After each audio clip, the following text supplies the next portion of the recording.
سڵاوتان لەبێ بەڕێزان. هەڵوێستی هەرێمی کوردستان بەرامبەر بەو دۆخی ئێستا لە ڕۆژاوای کوردستان بە تایبەت کۆبانی هاتوۆتە ئاراوەچیە. سەرۆکاتی هەرێم چی کردووە لە ڕێگەی هاوپەیمانانەوە بۆ کەمکردنەوەی فشارەکانی هێرشکردنە سەر کۆبانێ لەلایەن داعشەوە؟ سەرۆکاتی هەرێم چی دەڵێن بەرامبەر بەو ڕەخنانەی کە دەوترێت هەڵوێستی هەرێمی کوردستان لە ئاست ڕۆژئاوای کوردستان بە تایبەت کۆبانەی هەڵوێستێکی درەنگوەخت بووە بۆ هاوکاری مرۆیی، نادنی چەک، هاوکاریەکان بەگشتی بەرامبەر بە پرسی ڕۆژئاوای کوردستان و ئەو دۆخی کە ئێستا لە کۆبانی هاتوۆتە ئاراوە سەرۆکایەتی هەرێمی کوردستان چی کردووە و دەتوانێت چی بکات؟ بەڕێزان ئەم پرسیارانە و کۆمەڵێ پرسیاری دیکەی پەیوەندیدار هەروەها پرسی کورد لە عێراق و پرسی هەنادەکردنی چەک بۆ هەرێمی کوردستان لە دیوی دووەمی هەواڵ تاوتو دەکەین. بۆ مەبەستەش میوانداری بەڕێز دکتۆر فواد حسین سەرۆکی دیوانی سەرۆکایەتی هەرێمی کوردستانمان کردووە کە بەڕێزیان لە شاری دهۆکەوە لەگەڵمانە. دکتۆر فواد، ئەم کاتت باش بەخێر بێت، سوپاس بۆ ئامادەبوونت. سەرەتا ئێوەکو سەرۆکایەتی هەرێم لە ئێستادا تا چەند لە نزیکەوە ئاگاداری ئەو ڕەوشەن کە لە کوبانی دەگوزارێت؟ طبيعي هم قالي كردستان هم حكومتي كردستان وبرلماني كردستان وسروكايتي هرم متابعي وضعي كوبانية كان وكو حمو كسيك الشازاني خمانيش لبرنگار بونوي داعشين لهرمي كردستان بلام وضعي كوبانيش قرنگا بو هرمي كردستان وبو كرد لحمو شوينك. بەڵێ ئەو سەرۆکایەتی هەرێم چی کراوە دوای ئەوەی کە حوتی مانگ لە چەند ڕۆژی ڕابردوودا بەیاننامەیەکتان بڵاو کردەوە سەبارەت بە هەڵوێستی هەرێمی کوردستان، بەڵام لە ئاستی فعلی سەرۆکایەتی هەرێم چی کردووە بۆ پرسی کوبانی بەتایبەت لە ڕووی فشارخستنە سەر وڵاتانی هاوپەیمانەوە بۆ بردومانکردنی چەکدارانی داعش؟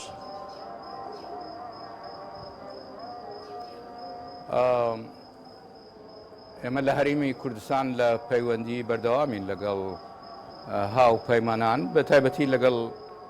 ئەمریکا، چونکە ئەوەی کە ڕۆلی هەیە ئێستا لە ئاسمانی سووریا ئەمریکایە و پەیوەندی هەیە لەگەڵیان و تەنسیقیش هەیە لەگەڵیان و ئەوان تا ئێستا بە چەند جارێک لە ڕێگەی بمباردکردنەوەی دەوروگردی کۆبانی بە ئیشی خۆیان هەڵساون و تەسەوری ئێمە ئەوان هەر بەردەوام دەبن و فشارێکی زۆریان هێناوەتە سەر گروپی داعش لەو دەبەرە. بەڵێکەواتە پەیوەندەکان بۆ ئەوەیە داوا بەڕسمی داوا کراوە لە وڵاتانی هاوپەیمانان بۆ زیادکردنی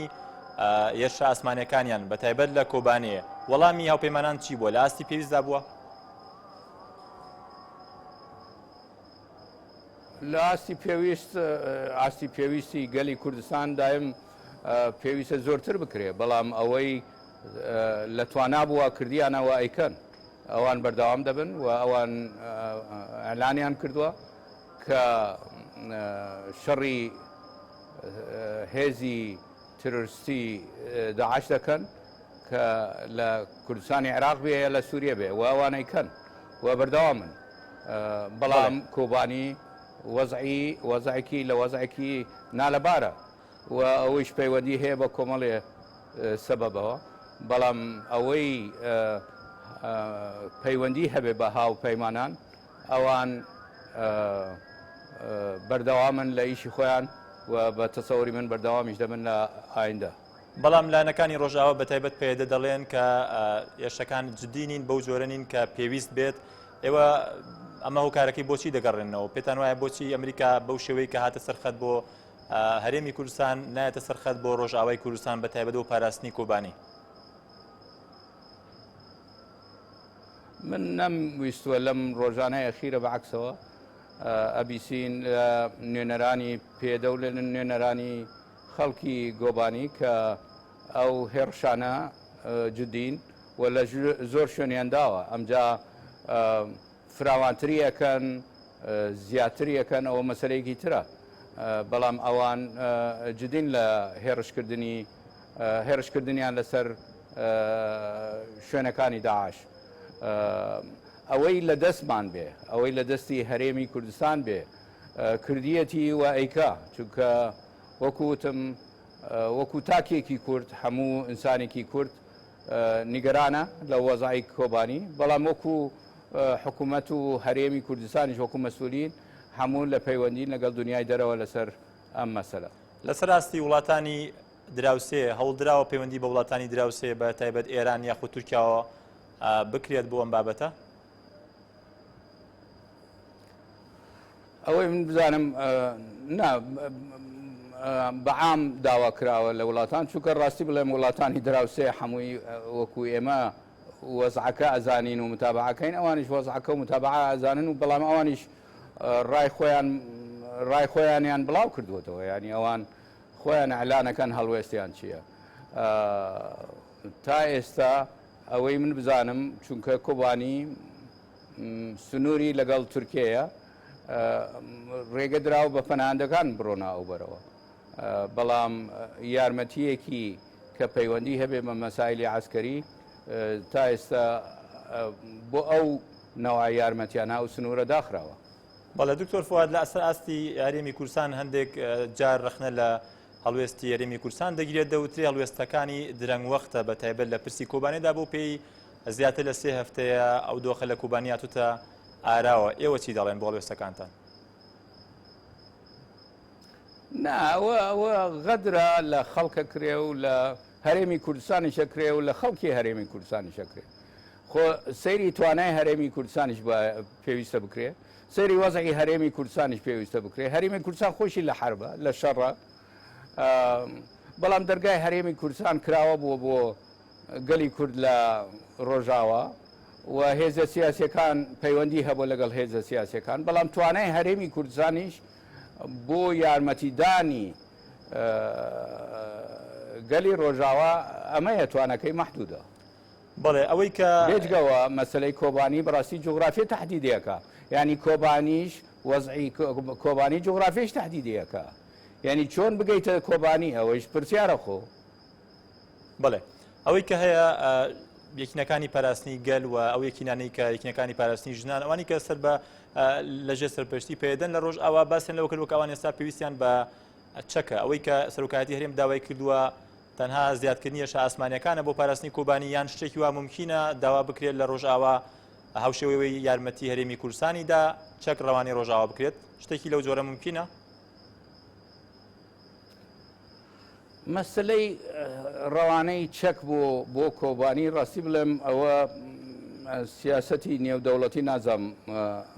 گەیشتوەتە و قەنەعەتە یانە ئەمە پرسیارێکە بۆ دەوڵەتان چونکە خۆ لە نهایەتە ئەو چەکانەی بۆ ئێمە هاتووە دەوڵەتانی تر ناردێتی خۆ ئێمە خۆمان چەکین تاج ناکەین ئەمجا ئەوان ئامادەن چەک بنێرن بۆ ئەوێ ئەوە تا ئێستا نابینم دەوڵەتێک کە ئامادە بێ چەک بنێرێ بۆ کۆبانی. بەڵێ کات ئێستا بەو پێی کۆبانێ گەمارۆ درراوە ماوەی 3 هەفتەیە ئەوەی کە لە ناحی ئاملی لە عێراق شتێکی هاوشێوە ڕوویدا دواتر بە فڕۆکەی سەربازی هاوکاری گەێنراونە ناحیەکە چاوەڕێ دەکرێت و بە لە بەرچاوگرتنی و هاوکاریانەی کە هەیە بە هاتە سەرخەتی وڵاتانە لە ڕێگەی ئاسمانیەوە یاخود لە ڕێگەی تورکیان هەر ڕێگەیەکی تر بێ هاوکاری بگەێنرێتە کۆبانی چاوەڕێ شتێکی لەو جۆرە دەکەن؟ من ئەوە نازانم بەڵام مقاومەتی گەلی کۆبانی و مقاومەتی خەڵکی کۆبانی و خەباتکەرانی کۆبانی بەڕاستی ڕۆژ بە ڕۆژ ئەبینی تەسیرەکە لە ڕای گشتی لە ڕای گشتی دنیا و ئەوە ئەگەر وا بەردەوام بێت تەسیرەکە چونکە ڕای گشتی مهمە ڕای گشتی کەوتۆتە حرەکەت لە مەسەلا و پشتگیریەکە لە گەلی کۆبانی بەڵام مەسلەی یارمەتی ناردن بۆ ئەوێ چۆن ئەبێ ئەوە خۆی پرسیارێکە لەلایەن زۆر کەس چونکە جوغرافیای کۆبانی بەڕاستی بۆتە دوژمنی کۆبانی و هەر یەک ڕێگە هەیە ئەویش ڕێگەی تورکیە ڕێگەی تر نییە. بەڵێ کەواتە بەسەبارەت بە ناردنی هێزی پێشمەرگە کە چەند جارێک باس کرا تەنها جوگرافیان ڕێگرە لە بەردەم چوونی هێزی پێشمەرگە بۆ ڕۆژئاوا و بۆ کۆبانی؟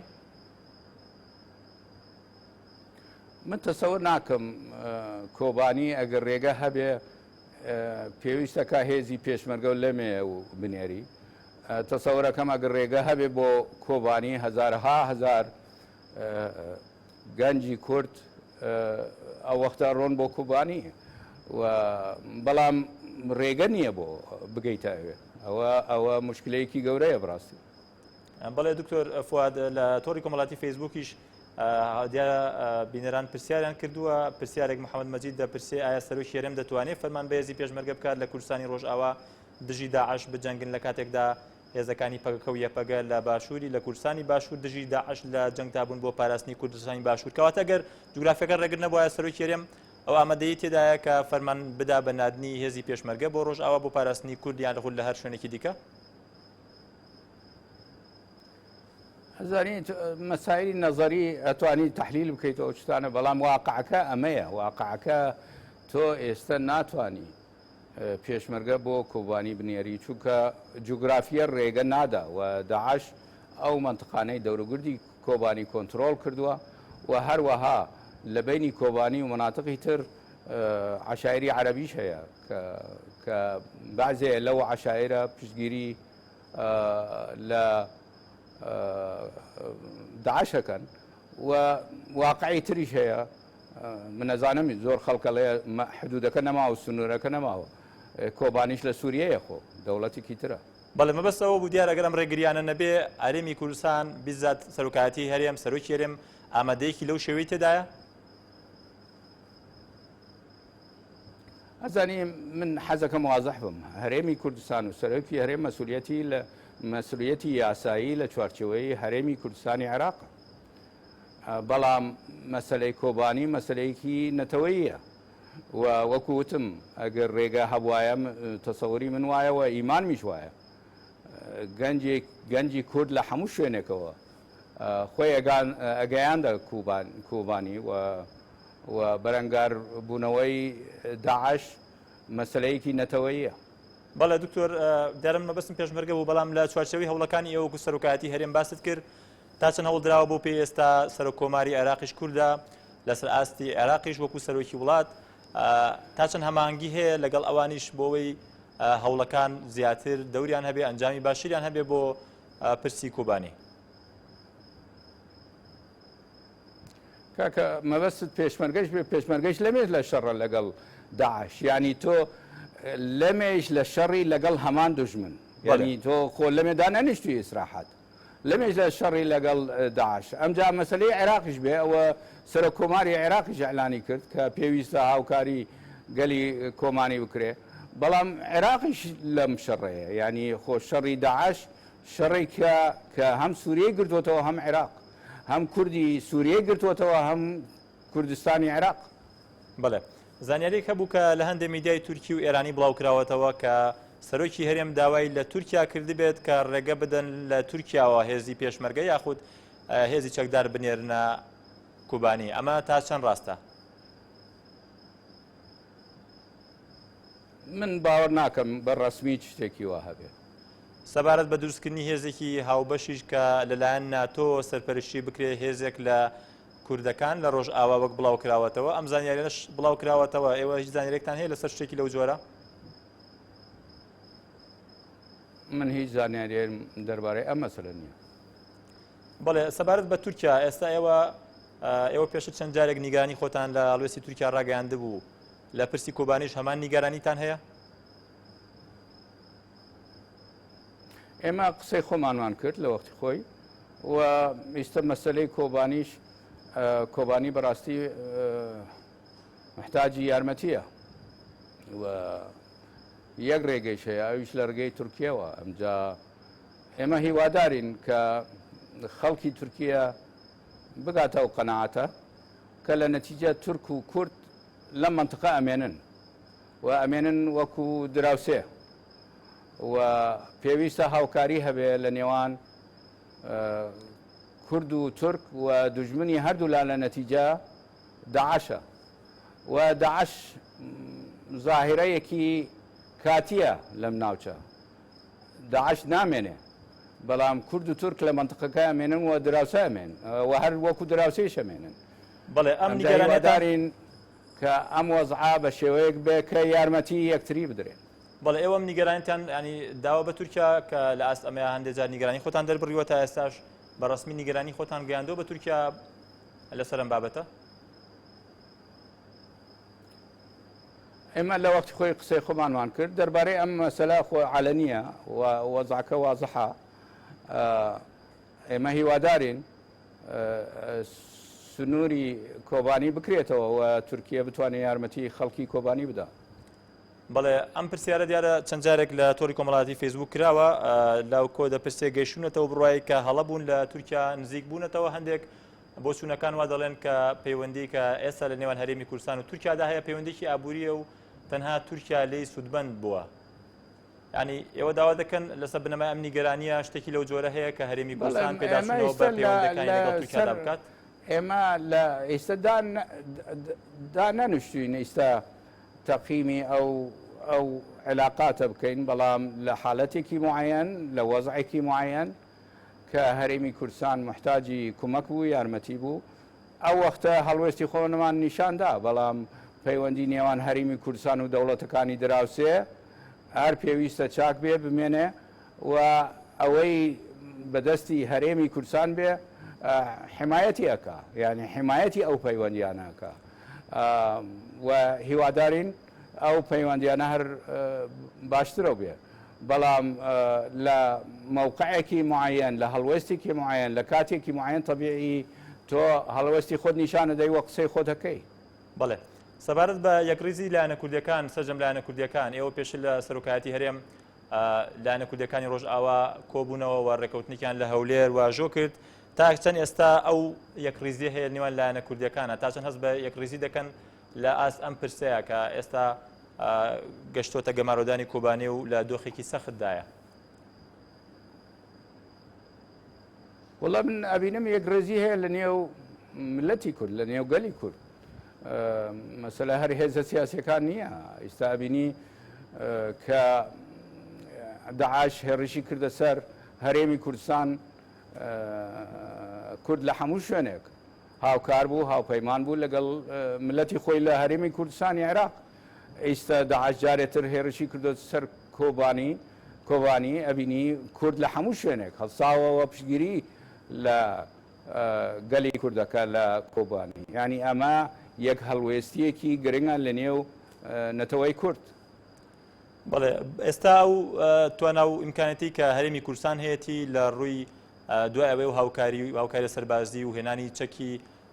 هاوکاری دیار لە ڕووی چەک و چۆڵی سەربازی و کەرەسی سەربازیەوە هەیە بۆ هەرێمی کوردستان توانای هەرێمی کوردستان لە چه ئاستێکدایە و هاتنی و چەکانە لە ئێستاە وەک پێویست چەند جارێک پێشی چەند جارێک ڕاگەنراوە باز لەو کراوە کە هێشتا چەکان وەک پێویست نەگەشتونتە هەرێم. ئێستا توانای ئیمکانەتی هەرێمی کوردستان بەتایبەت لە ڕووی سەربازیەوە بۆ ڕووبڕنەوەی داعش لە چه ئاستێکدایە؟ توانای هەرێمی کوردستان و توانای پێشمەرگەی کوردستان و ئەو چەکانەی کە گەیشتووە بەڕاستی باشترە لە ماوەیەک پێش ئیستا بەڵام بۆ حەسمی ئەم شەڕا بۆ تەواوکردنی ئەم شەڕا هەرێمی کوردستان و پێشمەرگەی هەرێمی کوردستان پێویستی بە شەڕی بە چەکی قورستری هەیە ینی جارێ ئەو چەکانە کە پێویست بێ بۆ حەسمی شەڕەکە نەگەیشتوتە دەستی هەرێمی کوردستان هیوادارین ئەو یارمەتیە بێت و پەیوەندیش کراوە بە دنیای دەرەوە بۆ ئەوەی یەک ئەم وەزعە شەرح بکرێ بۆیان کە ئەم شەڕە بەردەوامە و بەردەوام دەبێ بەڵام ئەو چەکانەی کە ئێستا بەدەستی هێزی پێشمەرگەیە ئەوە کافی نییە بۆ ئەوەی شەڕەکە یەکلا بکاتەوە. کەواتە هێشتا چەکی قورس نەگەشتوتە هەرێمی کوردستانەوەی کە پێویست بێت. بەڵێ سەبارەت بەو چەکانەی کێدە سەرجەمیان لە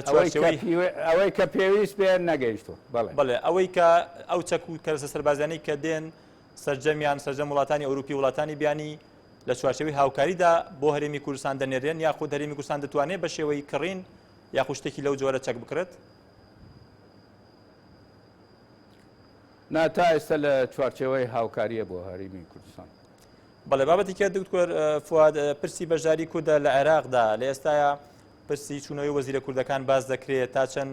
ئەوە ڕاستە و چەند جارێکیش سەرۆکی حکوومەت خۆشی لێدوانیدا کە بەم زوانە وەزیرەکان دەچنەوە بەغدا.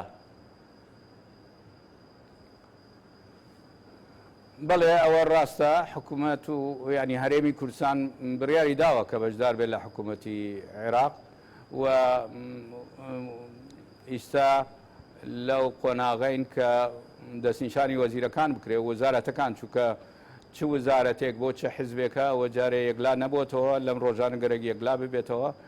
و ئەو وەختە وەزیرەکانە ڕۆنەوە بۆ بەغدا. هۆکاری نەچوونەوەی بۆ ماوەی مانگێک کە حکوومەت متمانی وەرگرتووە هۆکاری نەچوونەوەی وەزیرە کوردەکان پەیوەندی بە چیەوە هەبوو؟ ئەمە پێشمەرجێکی ڕانەگەیەنراو هەیە بۆ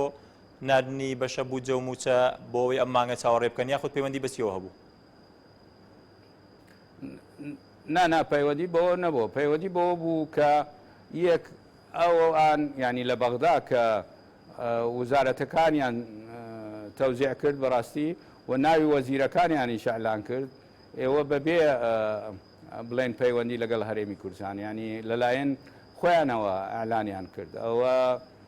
هەڵەیەک بوو و ئیستا ئەوە گۆڕا ئەو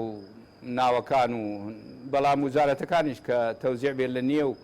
هێزە سیاسیەکانی کوردستان ئەوە پێویستە یەکلا بکرێتەوە ئەوەی معلومە هەرێمی کوردستان ئێوێ هەموو حزبەکان ئەوانەی لە بەغدان بەشدار بن لە حکوومەتی بەغدا و هەموو حزبێک شوێنی خۆی هەبێت لە نێو حکوومەت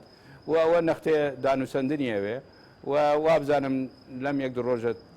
هیوادارین تەواو بێ. سەبارەت بە نردنی بەشە بوجە کە هەر چاوەڕوان کرا دوای دروستبوونی حکوومەت و پێگەیاندنی حکوومەتیش ڕەوانە نەکرا پەیوەندی کراوە بە بەغداوە ینی هیچ شتێک ڕوون کراوەتەوە یاخود ئەوانی چاوەڕوانی گەڕانەوەی وەزیرە کوردەکان بوون ئەمە کراوەتە پاساو بۆ نردنی بەشە بوجەی هەرێم. ئەوەی پەیوەندی لەگەڵ بەغدا بەردەوامە هەتا من خۆم کە لە نیویۆرک بووین لە شاندی عێراق کۆبنەوەیەک هەبوو لەگەڵ بەڕێز سەرۆک وەزیرانی عێراق عیبادی و یەکێک لەو مەسائلە کە باس کرا لەگەڵیا پەیوەندی هەبوو بە نردنی بوجە بەڕاستی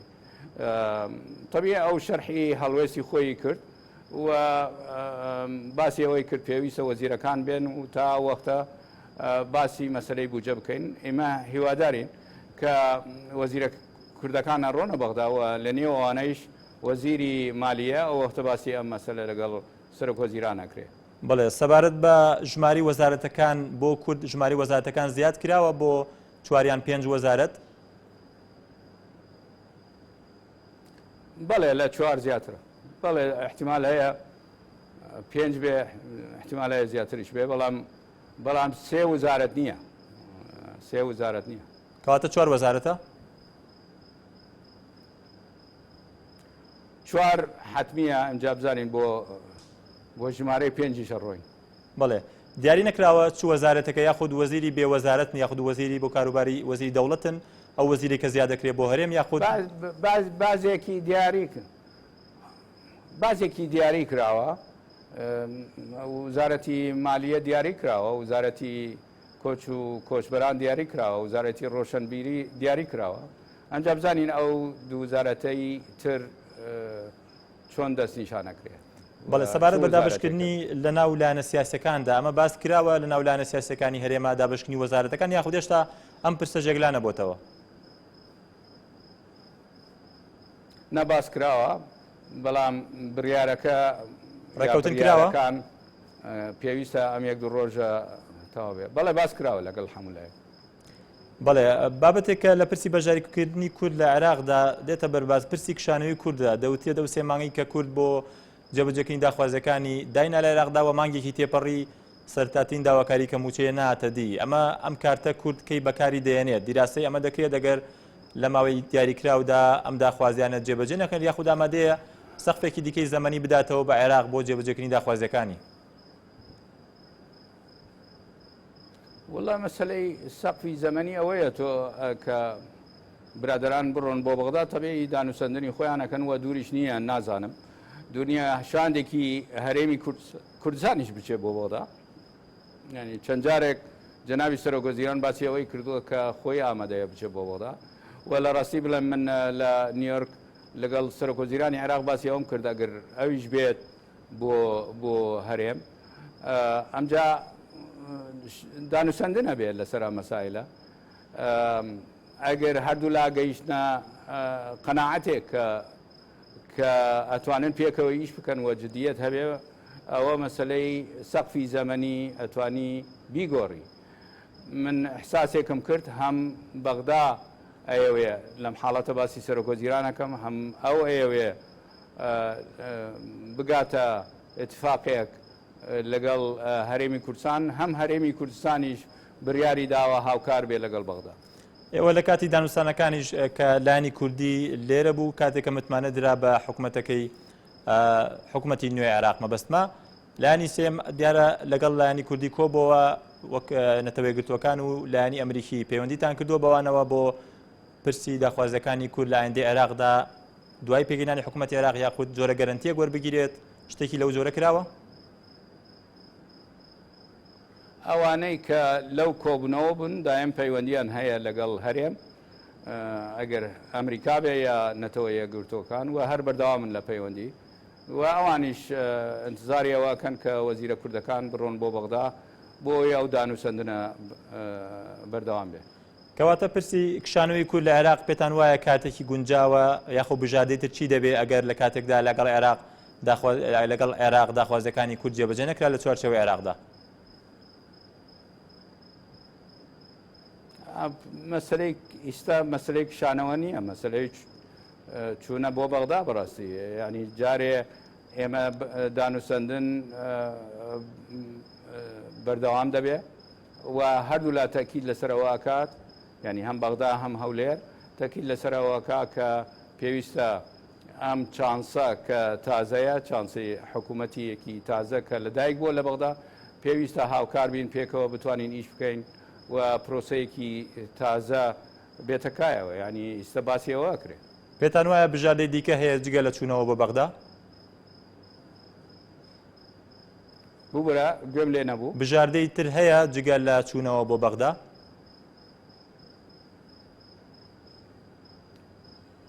نا ئێستا من نابینم ئەگەر بەغدا جارێتر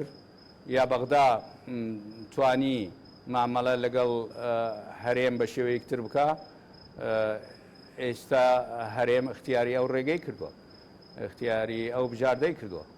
بەڵێ بابەتێکی تر پرسی سەربەخۆیی و باسی ڕیفراندۆم بوو کە زۆر باس کرا ئێستا دەوترێتم پرسە بیر شۆتەوە ئەمە هەڵدەگیرێت بۆ دوای شەڕی داعش یاخود کورد دەتوانێت بەم دۆخەی کە ئێستا تێدا دەژی شتێکی لەو جۆرە شتێکی لەو جۆرە ئەنجام بدات؟ لە سیاست ئەولەویات هەیە ئیستا گەلی کوردستان وە کورد بە عامیش بەڕاستی نەکەر گەلی هەرێمی کوردستان کورد بە عام تووشی ئەم شەڕە بووە و ئەمە ئیستا ئەولەویاتە چونکە ئەمە شەڕێکە ئەوانەیانەوێ کورد لە ناو ببن ئەوانەیانەوێ خاکی کوردستان داگیرکەن ئێستا کورد لە جەبهەی شەڕە و جەبهەی شەڕیش کورد بە تەنیا نیە دنیای دەرەوەیش لەگەڵ کووردە ئەمە زۆر گرنگە و بەڵام مەسلەی مافی چارەنووس ئەوە مافێکە ڕەوای گەلی کورد و کوردستانە و ئەو مافە هەرەمێنێت چونکە مافێکە پەیوەندی هەیە بە ئەم گەلە و بەم خاکە کەی ئەم گەلە ممارەسەی ئەو مافاکەوە بڕیاری خۆیە بەڕاستی. بەڵێ لە زۆرنی سەردانەکانتاندا ئێستا ئەولەویاتی کوردستان ئەولەویاتی کوردستان ئەم شەڕەیە ئەم کە زاڵ بێ لەسەر ئەم شەڕە. بەڵێ لە زۆنی سەردانەکان بۆ دەروی هەرێم بەڕێستانی چێکن لەو کەسانی کە دەچنە دەرەوە و لە ئاسی دیبلۆماسی بۆ دروستکردنی پەیوەندی لەگە وڵاتانی دیکە لە پرسێکی لەو جۆرە مەبەستم ڕیفراندۆم بوو وڵاتانی تر پشگیریان بابەتیان دەکرد ئێوە تا چەند ستانەکە کە ژمارە وڵاتانی پشگیری ئەم پرسیان دەکرد هاوشێوی وڵاتانە بن کە ئێستا هاوکاری هەرێمی کوردستان دەکەن بۆ شەڕی داعش؟ وەکو وتم مەسلەی ڕفرەندم پێویستە زەمینە بۆی ئامادە بکەیت و پرسیارە خەیتە بەرچاو و تەبیعی لە نێهایەتە خەڵکی کوردستان بڕیارەدا چۆن وەڵامی ئەو پرسیارە داتەوە ینی ئەگەر ئەو ڕفرەندومە پەیوەندی هەبێ بە مافی چارەنووس جارێتر ئەڵێمەوە گەلی کوردستان مافی خۆیەتی هەر وەختی بڕیاریدا کەی ئەو مافە ممارەسە بکە ئەیکا بەڵام ممارەسەی ئەو مافەیش بە ڕێگەی ڕفرەندمەوە ئەبێ بەڵام لە نهایەتە قیادەی کوردیش حساباتی سیاسیەکە حساباتی واقعی کوردستانەکە ئێستا ئێمە تووشی واقعەکی تازە بووینە و ئەو واقعی جەنگی داعشە بڕاستی. بەڵێ دکتۆر فواد چەند پرسیارێکی تر هاتوون سەبارەت بە هەڵوێستی هەرێم پرسیارێک دەڵێت ئایا فشاری هەرێمی نییە بەسەر هەڵوێستەکانی سەرۆکایەتی هەرێمەوە وەڵامیەوە دەربارەی چی ینی فشارەکە بۆ چی دیارە مەبەستی هەڵوێستی سەرۆکایەتی هەرێمە فشاری هەرێمی مەقسەدی وڵاتانی دراوسەیە بەڵێ بەڵام بۆ چی سەبارەت دیارە مەبەستەوەی ئەوانەی کە هەندێک لەوانەی کە ڕەخنە لە هەڵوێستەکانی سەرۆکایەتی هەرێم دەگەن وەکو پێشش باستم کرد کە وتم کە هەندێک دەڵێن کە هەم هەڵوێستەکانی درەنگ وەخت بووە ئەمە پرسیارەکە دەڵێت ئایا کە وڵاتانی هەرێمی کاریگەریان هەبوو یاخود فشاریان هەبووە نا ئەگەر مەسلەی پەیوەندی هەبێ بە هەڵوێستی هەرێم و سەرۆکایەتی هەرێم دەربارەی مەسائلی نەتەوەیی بەڕاستیەوە لە هەموو وەختی ئەو هەڵوێستە هەبووە هەرێمی کوردستان ناچێتە ژێر فشارەوە دەربارەی بڵێن هەڵوێستی نەتەوەیی بەڵام ئەگەر دەربارەی مەوزوعێکی ترە من نازان پرسیارەکە دەربارەی چ مەوزوعەکە بەعام هەرێمی کوردستان و سەرۆکایەتی هەرێم بڕیاری خۆی ئەدا کە بەرژەوەندی هەبێ بە گەلی کوردستان و هەرێمی کوردستان ینی سیاسەتی خۆی لە چۆرچەوەدا داڕژی بەڵێ پرسیارێکی دیکە دەڵێت ئەگەر کۆبانێ بکەوێت مەبەستیەوەی بگیرێت هەڵوێستان چی دەبێ داوا دەکەن پێداچوونەوە بە هەڵوێستان لەگەڵ پەیوەندیتان لەگەڵ تورکیا بکەن ئەمە پێشیش پرسیارم لە بەڕێستان کرد لەسەر پەیوەندەکانتان لەگەڵ تورکیا ئەگەر کۆبانی بگیرێت هەرێمی کوردستان هەڵوێستی چی دەبێت دەگۆڕێت بەرامبەر بە تورکیا کۆبانی جارێ با ئێمە هەموو هیوامانەوە بێ و هەموو توانەمان بخەینە کار بۆ ئەوەی کۆبانی نەکەوێت کۆبانی نابێ بکەوێت و کۆبانیش ئەگەر بکەوێت نەمانایەوە تەسلیمە بێ تەسلیم بوون جیاوازە و کەوتن جیاوازە لە دوای کەوتن هەڵسانەوە هەیە بەڵام تەسلیم بوون نییە کۆبانی تەسلیم نابێت کەواتە ئێستاەوە هەموو توانەکانتان خستۆتە کار بۆ نەکەوتنی کۆبانێ وەکو هەرێمی کوردستان و سەرۆکایەتی هەرێم ئەو توانای کە هەمانە ئێمەش توانەمان با واقعی بین توانای هەرێمی کوردستانیش مەحدودە و خۆمانیش لە شەڕین لەگەڵ هەمان دوژمن یعنی هەرێمی کوردستانیش لە شەڕە لەگەڵ هەمان دوژمن ئەو دوژمنەی کە هێرشەکاتە سەر کۆبانی لەمێ شەڕشەکاتە سەر هەرێمی کوردستان ئەو دوژمنەی کە شەڕی کوردەکە لە کۆبانی شەڕی ئێمەشەکە لەمێ ئەو کوردەی کە شەڕی دوژمنەکە و شەڕی داعشەکە لەمێ شەڕی داعشیشەکە لە کۆبانی بەڵێ ئێستا وەکو سەرۆکایەتی هەرێم پەیامتان چییە بۆ ڕۆژئاوای کوردستان بە تایبەت بۆ کۆبانێک کە گەمارۆ درراوە وڵا ئەوەیە ملەتی کورد لەگەڵ ئەوانە ملەتی کورد و خەڵکی کوردستان نەکار هەر کورد لە کوردستانی عێراق خەڵکی کوردستان بەڕاستی لەگەڵ ئەوانە لەگەڵ پشگیری گەلی کۆبانیەکە ئەوەی لە توانای هەبێ سەرکردایەتی هەرێمی کوردستان و حکوومەتی هەرێمی کوردستان و پەرلەمانی هەرێمی کوردستان ئەوەی لە توانای بێ بەکاردێنێ بۆ ئەوەی پشگیری لەو بەرەنگار بوونەوەی کە لە کۆبانی هەیە ئێستا بەڵێ دکتۆر فواد حسەین سەرۆکی دیوانی سەرۆکایەتی هەرێم سپاس بۆ بەڕێستان کە لە شاری دۆکۆ لەگەڵمان بووی بەڵێ بەڕێزان سپاس بۆ ئێوەش سپاس بۆ کۆمنت و پرسیارەکانتان بەشێکی زۆری کۆمنتەکانتان پرسیارەکانتان لە چوارچێوەی پرسیارەکانماندا لە میوانەکە کران کاتێکی خۆش بۆ هەموو لایەک و پاتان لەگەڵ